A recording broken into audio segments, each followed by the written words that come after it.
नमस्कार, मैं हूं श्वेता रंजन और आप देख रहे हैं नेशनल खबर।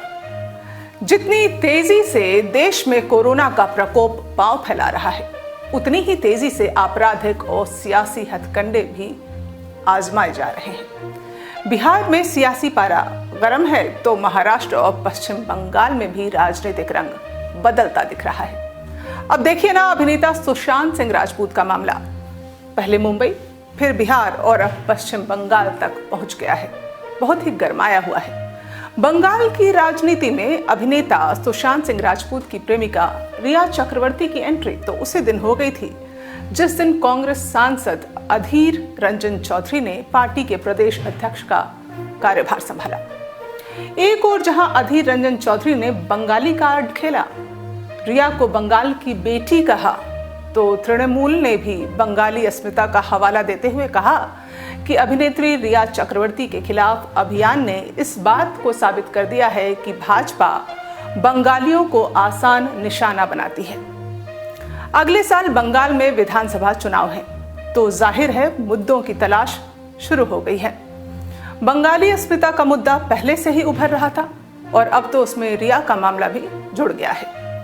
सत्तारूढ़ तृणमूल और विपक्षी कांग्रेस के साथ माकपा यानी मार्क्सवादी कम्युनिस्ट पार्टी ने भी एक स्वर में भाजपा के खिलाफ मोर्चा खोल दिया है। बात बंगाली महिला को निशाना बनाकर राजनीतिक फायदा उठाने की है। बंगाल में राजनीतिक मजबूती बनाए रखने के लिए भाजपा को निशाना बनाया जा रहा है। तीनों दलों ने आरोप लगाया है कि भाजपा ने आने वाले बिहार विधानसभा चुनाव के मद्देनजर यह चाल चली है। एक बंगाली महिला को आसान निशाना बनाकर फायदा उठाने की कोशिश की है। हालांकि भाजपा की तरफ से इस मामले पर अब तक कोई प्रतिक्रिया नहीं देखी गई है।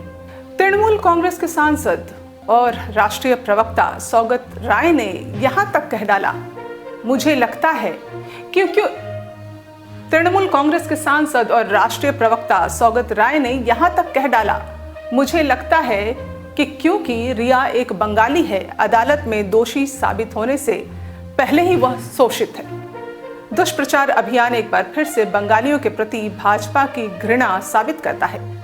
हमने असम एनसीआर में भी कुछ ऐसा ही देखा था, तो ये कहा सौगत राय ने। अधीर रंजन चौधरी ने रिया चक्रवर्ती को बंगाली ब्राह्मण महिला बताया और कहा कि सुशांत को न्याय की व्याख्या बिहारी के लिए न्याय की व्याख्या नहीं होनी चाहिए। उधर अधीर रंजन चौधरी ने रिया की गिरफ्तारी को भयावह करार देते हुए कहा कि रिया चक्रवर्ती ने ना तो किसी को आत्महत्या या ना ही आत्महत्या के लिए उकसाया। उन्होंने कोई आर्थिक अपराध भी नहीं किया है।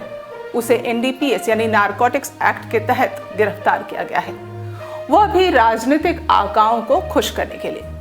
केंद्रीय एजेंसियों ने अपनी भूमिका निभाई है।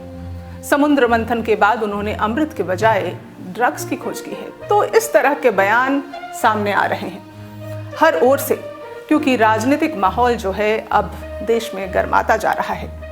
अगर अगले साल बंगाल में चुनाव है तो बिहार में इस साल के अंत में चुनाव होने हैं। तो इस तरह की खबरों के लिए आप हमारे साथ जुड़े रह सकते हैं और भी हम आपके लिए ताज़ा तरीन खबरें लेकर हाजिर होते रहेंगे। अभी दीजिए आप इजाज़त और नेशनल खबर के यूट्यूब चैनल को ज़रूर लाइक कीजिए, सब्सक्राइब कीजिए, हमारे साथ बने रहिए।